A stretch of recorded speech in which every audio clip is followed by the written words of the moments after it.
20ஆம் அதிகாரம். திராட்சரசம் பரியாசம் செய்யும், மதுபானம் அமளி பண்ணும், அதனால் மயங்குகிற ஒருவனும் ஞானவான் அல்ல. ராஜாவின் உருக்குதல் சிங்கத்தின் கெர்ச்சிப்புக்கு சமானம். அவனை கோபப்படுத்துகிறவன் தன் பிராணனுக்கே துரோகம் செய்கிறான். வழக்குக்கு விலகுவது மனுஷனுக்கு மேன்மை. மூடனானவன் எவனும் அதிலே தலையிட்டுக் கொள்வான். சோம்பேறி குளிருகிறதென்று உழமாட்டான். அறுப்பிலை பிச்சை கேட்டாலும் அவனுக்கு ஒன்றும் கிடையாது. மனுஷனுடைய இருதயத்திலுள்ள யோசனை ஆழமான தண்ணீர் போலிருக்கிறது, புத்திமானோ அதை மொண்டெடுப்பான். மனுஷர் பெரும்பாலும் தங்கள் தயாளத்தை பிரசித்தப்படுத்துவார்கள். உண்மையான மனுஷனை கண்டுபிடிப்பவன் யார்? நீதிமான் தன் உத்தமத்திலே நடக்கிறான். அவனுக்கு பிறகு அவன் பிள்ளைகளும் பாக்கியவான்களாயிருப்பார்கள். நியாயாசனத்தில் வீற்றிருக்கும் ராஜா தன் கண்களினால் சகல பொல்லாப்பையும் சிதறப் பண்ணுகிறான். என் இருதயத்தை சுத்தமாக்கினேன், என் பாவமர துப்புரவானேன் என்று சொல்லத்தக்கவன் யார்? வெவ்வேறான நிறைக்கல்லும் வெவ்வேறான மரக்காலும் ஆகிய இவ்விரண்டும் கர்த்தருக்கு அருவருப்பானவைகள். பிள்ளையானாலும் அதன் செய்கை சுத்தமோ செம்மையோ என்பது அதன் நடக்கையினால் விளங்கும். கேட்கிற காதும் காண்கிற கண்ணும் ஆகிய இவ்விரண்டையும் கர்த்தர் உண்டாக்கினார். தூக்கத்தை விரும்பாதே, விரும்பினால் தரித்திரனாவாய். கண் விழித்திரு, அப்பொழுது ஆகாரத்தினால் திருப்தியாவாய். கொள்ளுகிறவன் நல்லதல்ல நல்லதல்ல என்பான், போய்விட்ட பின்போ மெச்சிக்கொள்வான். பொன்னும் மிகுதியான முத்துக்களும் உண்டு, அறிவுள்ள உதடுகளோ விலையுயர்ந்த ரத்தினம். அந்நியனுக்காக பிணைக்கப்பட்டவனுடைய வஸ்திரத்தை எடுத்துக்கொள், அந்நிய ஸ்திரீயின் நிமித்தம் அவன் கையில் ஈடு வாங்கிக்கொள். வஞ்சனையினால் வந்த போஜனம் மனுஷனுக்கு இன்பமாயிருக்கும், பின்போ அவனுடைய வாய் பருக்கை கற்களால் நிரப்பப்படும். ஆலோசனையினால் எண்ணங்கள் ஸ்திரப்படும், நல் யோசனை செய்து யுத்தம் பண்ணு. தூற்றிக்கொண்டு திரிகிறவன் இரகசியங்களை வெளிப்படுத்துவான். ஆதலால் தன் உதடுகளினால் அலப்புகிறவனோடே கலவாதே. தன் தகப்பனையும் தன் தாயையும் தூஷிக்கிறவனுடைய தீபம் காரிருளில் அணைந்து போம். ஆரம்பத்திலே துரிதமாக கிடைத்த சுதந்திரம் முடிவிலே ஆசீர்வாதம் பெறாது. தீமைக்கு சரி கட்டுவேன் என்று சொல்லாதே, கர்த்தருக்கு காத்திரு, அவர் உன்னை இரட்சிப்பார். வெவ்வேறான நிறைக்கற்கள் கர்த்தருக்கு அருவருப்பானவைகள், கள்ளத்தராசு நல்லதல்ல. கர்த்தராலே மனுஷனுடைய நடைகள் வாய்க்கும், ஆகையால் மனுஷன் தன் வழியை அறிந்து கொள்வதெப்படி? பரிசுத்தமானதை விழுங்குகிறதும் பொருத்தனை செய்த பின்பு யோசிக்கிறதும் மனுஷனுக்கு கண்ணியாயிருக்கும். ஞானமுள்ள ராஜா துன்மார்க்கரை சிதறடித்து அவர்கள் மேல் உருளையை உருட்டுவான். மனுஷனுடைய ஆவி கர்த்தர் தந்த தீபமாயிருக்கிறது, அது உள்ளத்தில் உள்ளவைகளையெல்லாம் ஆராய்ந்து பார்க்கும். தயையும் சத்தியமும் ராஜாவை காக்கும், தயையினாலே தன் சிங்காசனத்தை நிற்க பண்ணுவான். வாலிபரின் அலங்காரம் அவர்கள் பராக்கிரமம், முதிர் வயதானவர்களின் மகிமை அவர்கள் நரை. காயத்தின் தழும்புகளும் உள்ளத்தில் உரைக்கும் அடிகளும் பொல்லாதவனை அழுக்கற துடைக்கும். 21ஆம் அதிகாரம். ராஜாவின் இருதயம் கர்த்தரின் கையில் நீர்க்கால்களைப் போலிருக்கிறது, அதை தமது சித்தத்தின்படி அவர் திருப்புகிறார். மனுஷனுடைய வழியெல்லாம் அவன் பார்வைக்கு செம்மையாக தோன்றும், கர்த்தரோ இருதயங்களை நிறுத்து பார்க்கிறார். பலியிடுவதை பார்க்கிலும் நீதியும் நியாயமும் செய்வதே கர்த்தருக்கு பிரியம். மேட்டிமையான பார்வையும் அகந்தையான மனமுமுள்ள துன்மார்க்கர் போடும் வெளிச்சம் பாவமே. ஜாக்கிரதையுள்ளவனுடைய நினைவுகள் செல்வத்துக்கும் பதறுகிறவனுடைய நினைவுகள் தரித்திரத்துக்கும் ஏதுவாகும். பொய் நாவினால் பொருளைச் சம்பாதிப்பது சாவை தேடுகிறவர்கள் விடுகிற சுவாசம் போலிருக்கும். துன்மார்க்கர் நியாயம் செய்ய மனதில்லாதிருக்கிறபடியால் அவர்கள் பாழ்கடிக்கப்பட்டு போவார்கள். குற்றமுள்ளவன் தன் வழிகளில் மாறுபாடுள்ளவன், சுத்தமுள்ளவனோ தன் கிரியையில் செம்மையானவன். சண்டைக்காரியோடே ஒரு பெரிய வீட்டில் குடியிருப்பதை பார்க்கிலும் வீட்டின் மேல் ஒரு மூலையில் தங்கியிருப்பதே நலம். துன்மார்க்கனுடைய மனம் பொல்லாப்பை செய்ய விரும்பும், அவன் கண்களில் அவன் அயலானுக்கு இரக்கம் கிடையாது. பரியாசக்காரனை தண்டிக்கும் போது பேதை ஞானமடைவான், ஞானவான் போதிக்கப்படும் போது அறிவடைவான். நீதிபரர் துன்மார்க்கருடைய வீட்டை கவனித்துப் பார்க்கிறார். துன்மார்க்கரை தீங்கில் கவிழ்த்து போடுவார். ஏழையின் கூக்குரலுக்கு தன் செவியை அடைத்துக் கொள்ளுகிறவன் தானும் சத்தமிட்டு கூப்பிடும்போது கேட்கப்பட மாட்டான். அந்தரங்கமாய் கொடுக்கப்பட்ட வெகுமதி கோபத்தை தணிக்கும். மடியிலுள்ள பரிதானம் குரோதத்தை ஆற்றும். நியாயம் தீர்ப்பது நீதிமானுக்கு சந்தோஷமும் அக்கிரமக்காரருக்கோ அழிவுமாம். விவேகத்தின் வழியை விட்டு தப்பி நடக்கிற மனுஷன் செத்தவர்களின் கூட்டத்தில் தாபரிப்பான். சிற்றின்பப் பிரியன் தரித்திரனாவான். மதுபானத்தையும் எண்ணெயையும் விரும்புகிறவன் ஐஸ்வர்யவானாவதில்லை. நீதிமானுக்கு பதிலாக துன்மார்க்கனும் செம்மையானவனுக்கு பதிலாக துரோகியும் மீட்கும் பொருளாவார்கள். சண்டைக்காரியும் கோபக்காரியுமான ஸ்திரீயுடன் குடியிருப்பதை பார்க்கிலும் வனாந்தரத்தில் குடியிருப்பது நலம். வேண்டிய திரவியமும் எண்ணெயும் ஞானவானுடைய வாசஸ்தலத்தில் உண்டு. மூடனோ அதை செலவழித்து போடுகிறான். நீதியையும் தயையையும் பின்பற்றுகிறவன் ஜீவனையும் நீதியையும் மகிமையையும் கண்டடைவான். 22. பலவான்களுடைய பட்டணத்தின் மதிலை ஞானமுள்ளவன் ஏறி பிடித்து அவர்கள் நம்பின அரணை இடித்துப் போடுவான். தன் வாயையும் தன் நாவையும் காக்கிறவன் தன் ஆத்துமாவை இடுக்கண்களுக்கு விலக்கிக் காக்கிறான். அகங்காரமும் இடும்பும் உள்ளவனுக்கு பரியாசக்காரன் என்று பெயர். அவன் அகந்தையான சினத்தோடே நடக்கிறான். சோம்பேறியின் கைகள் வேலை செய்யச் சம்மதியாததினால் அவன் ஆசை அவனைக் கொல்லும். அவன் நாள்தோறும் ஆவலுடன் இச்சிக்கிறான். நீதிமானோ பிசினித்தனமில்லாமல் கொடுப்பான். துன்மார்க்கருடைய பலி அருவருப்பானது. அதை துர்ச்சிந்தையோடே செலுத்தினாலோ எத்தனை அதிகமாய் அருவருக்கப்படும். பொய்சாட்சிக்காரன் கெட்டுப்போவான். செவி கொடுக்கிறவனோ எப்பொழுதும் பேசத்தக்கவனாவான். துன்மார்க்கன் தன் முகத்தை கடினப்படுத்துகிறான். செம்மையானவனோ தன் வழியை நேர்படுத்துகிறான். கர்த்தருக்கு விரோதமான ஞானமும் இல்லை, புத்தியும் இல்லை, ஆலோசனையும் இல்லை. குதிரை யுத்த நாளுக்கு ஆயத்தமாக்கப்படும். ஜெயமோ கர்த்தரால் வரும். 22ஆம் அதிகாரம். திரளான ஐஸ்வர்யத்தை பார்க்கிலும் நற்கீர்த்தியே தெரிந்து கொள்ளப்படத்தக்கது. பொன் வெள்ளியை பார்க்கிலும் தயையே நலம். ஐஸ்வர்யவானும் தரித்திரனும் ஒருவரையொருவர் சந்திக்கிறார்கள். அவர்கள் அனைவரையும் உண்டாக்கினவர் கர்த்தர். விவேகி ஆபத்தை கண்டு மறைந்து கொள்ளுகிறான். பேதைகள் நெடுகப் போய் தண்டிக்கப்படுகிறார்கள். தாழ்மைக்கும் கர்த்தருக்கு பயப்படுதலுக்கும் வரும் பலன் ஐஸ்வர்யமும் மகிமையும் ஜீவனுமாம். மாறுபாடுள்ளவனுடைய வழியிலே முள்ளுகளும் கண்ணிகளும் உண்டு. தன் ஆத்துமாவை காக்கிறவன் அவைகளுக்கு தூரமாய் விலகிப் போவான். பிள்ளையானவன் நடக்க வேண்டிய வழியிலே அவனை நடத்து. அவன் முதிர் வயதிலும் அதை விடாதிருப்பான். ஐஸ்வர்யவான் தரித்திரனை ஆளுகிறான். கடன் வாங்கினவன் கடன் கொடுத்தவனுக்கு அடிமை. அநியாயத்தை விதைக்கிறவன் வருத்தத்தை அறுப்பான். அவன் உக்கிரத்தின் மிலாறு ஒழியும். கருணை கண்ணன் ஆசீர்வதிக்கப்படுவான். அவன் தன் ஆகாரத்தில் தரித்திரனுக்கு கொடுக்கிறான். பரியாசக்காரனை துரத்திவிடு. அப்பொழுது வாது நீங்கும். விரோதமும் அவமானமும் ஒழியும். சுத்த இருதயத்தை விரும்புகிறவனுடைய உதடுகள் இனிமையானவைகள். ராஜா அவனுக்கு சிநேகிதனாவான். கர்த்தருடைய கண்கள் ஞானத்தை காக்கும்.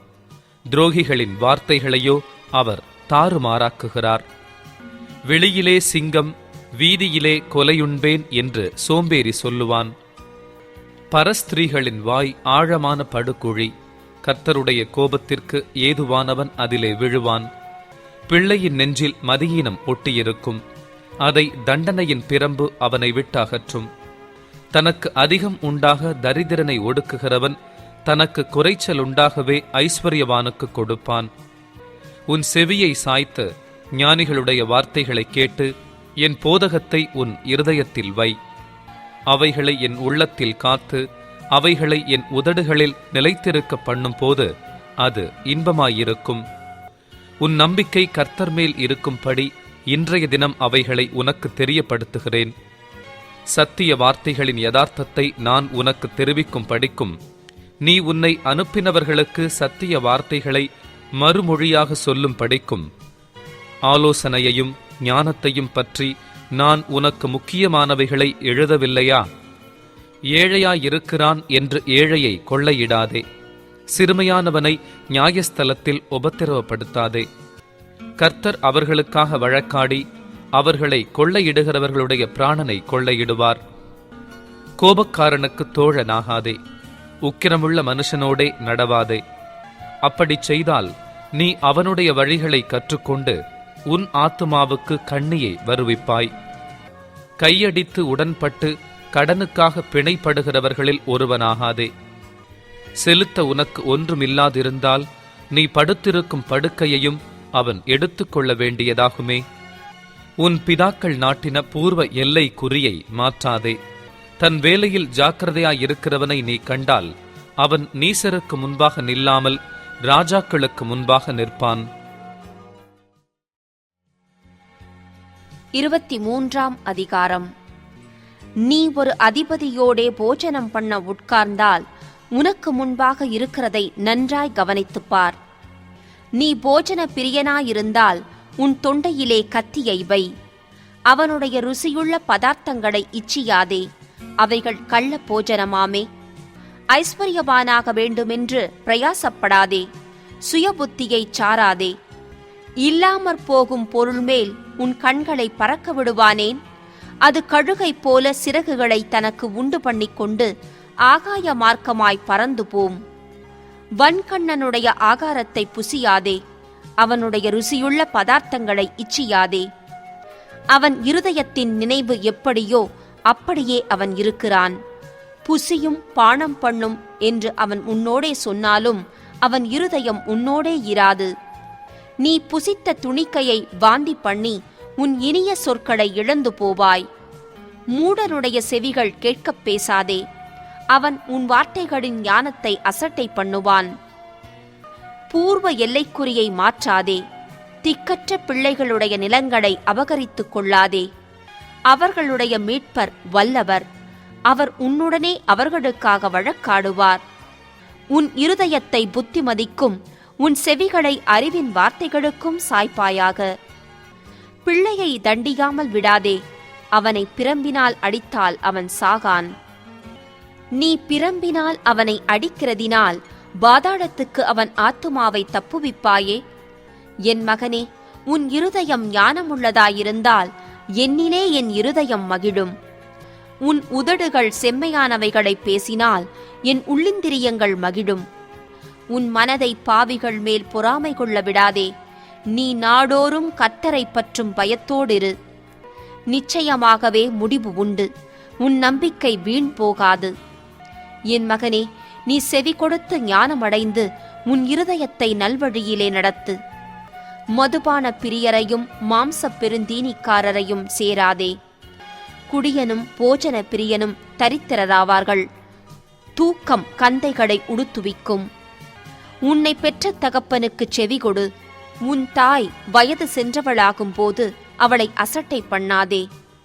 சத்தியத்தை வாங்கு, அதை விற்காதே. அப்படியே ஞானத்தையும் உபதேசத்தையும் புத்தியையும் வாங்கு. நீதிமானுடைய தகப்பன் மிகவும் களி கூறுவான். ஞானமுள்ள பிள்ளையை பெற்றவன் அவனால் மகிழுவான். உன் தகப்பனும் உன் தாயும் சந்தோஷப்படுவார்கள், உன்னை பெற்றவள் மகிழுவாள்.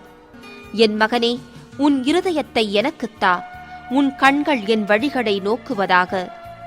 வேசி ஆழமான படுகுழி, பரஸ்திரீ இடுக்கமான கிணறு. அவள் கொள்ளைக்காரனைப் போல் பதிவிருந்து மனுஷருக்குள்ளே பாதகரை பெருகப் பண்ணுகிறாள். ஐயோ, யாருக்கு வேதனை, யாருக்கு துக்கம், யாருக்குச் சண்டைகள், யாருக்கு புலம்பல், யாருக்கு காரணமில்லாத காயங்கள், யாருக்கு இரத்தங்கலங்கின கண்கள். மதுபானம் இருக்கும் இடத்திலே தங்கி தரிப்பவர்களுக்கும் கலப்புள்ள சாராயத்தை நாடுகிறவர்களுக்கும் தானே. மதுபானம் இரத்த வருணமாயிருந்து பாத்திரத்தில் பளபளப்பாய் தோன்றும்போது நீ அதை பாராதே, அது மெதுவாய் இறங்கும். முடிவிலே அது பாம்பைப் போல் கடிக்கும், விரியனைப் போல் தீண்டும். உன் கண்கள் பரஸ்திரீகளை நோக்கும், உன் உள்ளம் தாறுமாறானவைகளை பேசும். நீ நடுக்கடலிலே சயனித்திருக்கிறவனைப் போலும் பாய்மரத் தட்டிலே படுத்திருக்கிறவனைப் போலும் இருப்பாய். என்னை அடித்தார்கள், எனக்கு நோகவில்லை. என்னை அறைந்தார்கள், எனக்கு சுரண இல்லை. நான் அதை பின்னும் தொடர்ந்து தேட எப்பொழுது விழிப்பேன் என்பாய். 24ஆம் அதிகாரம். பொல்லாத மனுஷர் மேல் பொறாமை கொள்ளாதே, அவர்களோடே இருக்கவும் விரும்பாதே. அவர்கள் இருதயம் கொடுமையை யோசிக்கும், அவர்கள் உதடுகள் தீவினையை பேசும். வீடு ஞானத்தினாலே கட்டப்பட்டு விவேகத்தினாலே நிலைநிறுத்தப்படும். அறிவினாலே அறைகளில் அருமையும் இனிமையுமான சகலவித பொருட்களும் நிறைந்திருக்கும். ஞானமுள்ளவன் பலமுள்ளவன், அறிவுள்ளவன் தன் வல்லமையை அதிகரிக்க பண்ணுகிறான். நல் யோசனை செய்து யுத்தம் பண்ணு, ஆலோசனைக்காரர் அநேகரால் ஜெயம் கிடைக்கும். மூடனுக்கு ஞானம் எட்டாத உயரமாயிருக்கும், அவன் நியாயஸ்தலத்தில் தன் வாயை திறவான். தீவினை செய்ய உபாயம் செய்கிறவன் துஷ்டன் என்னப்படுவான். தீய நோக்கம் பாவமாம், பரியாசக்காரன் மனுஷருக்கு அருவருப்பானவன். ஆபத்து காலத்தில் நீ சோர்ந்து போவாயானால் உன் பெலன் குறுகினது. மரணத்துக்கு ஒப்பிக்கப்பட்டவர்களையும் கொலையுண்ண போகிறவர்களையும் விடுவிக்க கூடுமானால் விடுவி. அதை அறியோம் என்பாயாகில் இருதயங்களை சோதிக்கிறவர் அறியாரோ? உன் ஆத்துமாவை காக்கிறவர் கவனியாரோ? அவர் மனுஷருக்கு அவனவன் கிரியைக்குத் தக்கதாக பலனளியாரோ? என் மகனே, தேனை சாப்பிடு, அது நல்லது. கூட்டிலிருந்து ஒழுகும் தேன் உன் வாய்க்கு இன்பமாயிருக்கும். அப்படியே ஞானத்தை அறிந்து கொள்வது உன் ஆத்துமாவுக்கு இன்பமாயிருக்கும். அதை பெற்றுக்கொண்டால் அது முடிவில் உதவும். உன் நம்பிக்கை வீண் போகாது. துஷ்டனே, நீ நீதிமானுடைய வாசஸ்தலத்துக்கு விரோதமாய் பதிவிடாதே. அவன் தங்கும் இடத்தை பாழாக்கிப் போடாதே. நீதிமான் 7 தரம் விழுந்தாலும் திரும்பவும் எழுந்திருப்பான். துன்மார்க்கரோ தீங்கிலே இடருண்டு கிடப்பார்கள். உன் சத்துரு விழும்போது சந்தோஷப்படாதே, அவன் இடரும் போது உன் இருதயம் களி கூறாதிருப்பதாக. கர்த்தர் அதை காண்பார், அது அவர் பார்வைக்கு பொல்லாப்பாயிருக்கும். அப்பொழுது அவனிடத்தினின்று அவர் தமது கோபத்தை நீக்கிவிடுவார். பொல்லாதவர்களை குறித்து எரிச்சலாகாதே, துன்மார்க்கர் மேல் பொறாமை கொள்ளாதே. துன்மார்க்கனுக்கு நல் முடிவு இல்லை, துன்மார்க்கனுடைய விளக்கு அணைந்து போம். என் மகனே, நீ கர்த்தருக்கும் ராஜாவுக்கும் பயந்து நட, கலகக்காரரோடு கலவாதே. சடிதியில் அவர்களுடைய ஆபத்து எழும்பும், அவர்கள் இருவரின் சங்காரத்தையும் அறிந்தவன் யார்? பின்னும் ஞானமுள்ளவர்களின் புத்திமதிகள் என்னவெனில், நியாயத்திலே முகதாட்சிணியம் நல்லதல்ல. துன்மார்க்கனை பார்த்து நீதிமானாயிருக்கிறாய் என்று சொல்லுகிறவனை ஜனங்கள் சபிப்பார்கள், பிரஜைகள் அவனை வெறுப்பார்கள். அவனை கடிந்து கொள்ளுகிறவர்கள் மேல் பிரியமுண்டாகும், அவர்களுக்கு உத்தம ஆசீர்வாதம் கிடைக்கும். செம்மையான மறுமொழி சொல்லுகிறவன் உதடுகளை முத்தமிடுகிறவனுக்கு சமானம். வெளியில் உன் வேலையை எத்தனப்படுத்தி வயலில் அதை ஒழுங்காக்கி பின்பு உன் வீட்டை கட்டு. நியாயமின்றி பிறனுக்கு விரோதமாய் சாட்சியாக ஏற்படாதே. உன் உதடுகளினால் வஞ்சகம் பேசாதே. அவன் எனக்கு செய்த பிரகாரம் நானும் அவனுக்கு செய்வேன், அவன் செய்த செய்கைக்குத் தக்கதாக நானும் அவனுக்கு சரி கட்டுவேன் என்று நீ சொல்லாதே. சோம்பேறியின் வயலையும் மதியீனனுடைய திராட்சத் தோட்டத்தையும் கடந்து போனேன். இதோ அதெல்லாம் முள்ளுக்காடாயிருந்தது. நிலத்தின் முகத்தை காஞ்சொறி மூடினது, அதன் கற்சுவர் இடிந்து கிடந்தது. அதை கண்டு சிந்தனை பண்ணினேன், அதை நோக்கி புத்தியடைந்தேன். இன்னும் கொஞ்சம் உறங்கட்டும், இன்னும் கொஞ்சம் கைமுடக்கிக் கொண்டு நித்திரை செய்யட்டும் என்பாயோ? உன் தரித்திரம் வழிப்போக்கனைப் போலும் உன் வறுமை ஆயுதமணிந்தவனைப் போலும் வரும். 25ஆம் அதிகாரம். யூதாவின் ராஜாவாகிய எசேக்கியாவின் மனுஷர் பேர்த்தெழுதின சாலமோனுடைய நீதிமொழிகள். காரியத்தை மறைப்பது தேவனுக்கு மேன்மை, காரியத்தை ஆராய்வதோ ராஜாக்களுக்கு மேன்மை. வானத்தின் உயரமும் பூமியின் ஆழமும் ராஜாக்களின் இருதயங்களும் ஆராய்ந்து முடியாது. வெள்ளியினின்று களிம்பை நீக்கிவிடு, அப்பொழுது தட்டானால் நல்ல உடைமை பிறக்கும். ராஜாவின் முன்னின்று துஷ்டரை நீக்கிவிடு, அப்பொழுது அவனுடைய சிங்காசனம் நீதியினால் நிலை நிற்கும். ராஜாவின் சமூகத்தில் மேன்மை பாராட்டாதே, பெரியோர்களுடைய ஸ்தானத்தில் நில்லாதே. உன் கண்கள் கண்ட பிரபுவின் சமூகத்தில் நீ தாழ்த்தப்படுவது நல்லதல்ல. அவன் உன்னை பார்த்து மேலே வா என்று சொல்வதே உனக்கு மேன்மை. வழக்காட பதற்றமாய் போகாதே, முடிவிலே உன் அயலான் உன்னை வெட்கப்படுத்தும் போது நீ என்ன செய்யலாம் என்று திகைப்பாயே. நீ உன் அயலானுடனே மாத்திரம் உன் வியாஜ்யத்தை குறித்து வழக்காடு, மற்றவனிடத்தில் இரகசியத்தை வெளிப்படுத்தாதே. மற்றபடி அதை கேட்கிறவன் உன்னை நிந்திப்பான், உன் அவமானம் உன்னை விட்டு நீங்காது. ஏற்ற சமயத்தில் சொன்ன வார்த்தை வெள்ளித்தட்டில் வைக்கப்பட்ட பொற்பழங்களுக்குச் சமானம். கேட்கிற செவிக்கு ஞானமாய் கடிந்து கொண்டு புத்தி சொல்லுகிறவன் பொற்கடுக்கனுக்கும் அபரஞ்சி பூஷணத்திற்கும் சரி. கோடை காலத்தில் உறைந்த மழையின் குளிர்ச்சி எப்படி இருக்கிறதோ அப்படியே உண்மையான ஸ்தானாபதியும் தன்னை அனுப்பினவனுக்கு இருப்பான். அவன் தன் எஜமான்களுடைய ஆத்துமாவை குளிரப் பண்ணுவான். கொடுப்பேன் என்று சொல்லியும் கொடாமலிருக்கிற வஞ்சகன் மழையில்லாத மேகங்களுக்கும் காற்றுக்கும் சரி. நீண்ட பொறுமையினால் பிரபுவையும் சம்மதிக்க பண்ணலாம்.